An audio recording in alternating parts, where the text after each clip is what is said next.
आए मेरे प्यारे दोस्तों, आज मैं आपके लिए लाया हूँ एक हिंदी वाला ग्रंथ। आप सरलता से समझ पाएंगे। ये ग्रंथ स्वामी निश्चल दास जी का लिखा हुआ है।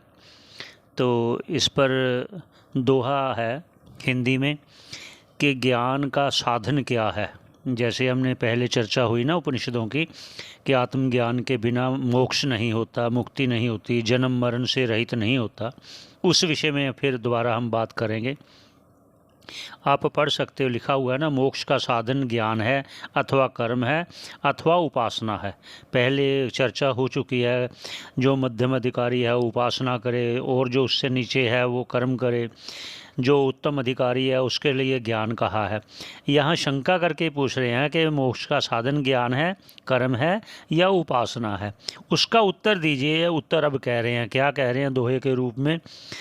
स्वामी निश्चल दास जी बोल रहे हैं, हेतु मोक्ष को ज्ञान एक, नहीं कर्म नहीं ध्यान, रज्जु सर्प तब ही न से, होए रज्जु को ज्ञान। अर्थात हेतु मतलब कारण है मोक्ष का, ज्ञान एक ज्ञान ही है, मोक्ष का कारण है, हेतु है। नहीं कर्म नहीं ध्यान, ना तो मोक्ष के लिए कोई कर्म का काम आएगा ना ध्यान काम आएगा। तो फिर ये किस लिए है, ना करें? नहीं नहीं, कहते इसके लिए मन को एकाग्र करने के लिए ध्यान और अंतःकरण को शुद्ध करने के लिए कर्म ये जरूरी हैं, पर मोक्ष तो ज्ञान से ही होगा, ये उनका कहना है।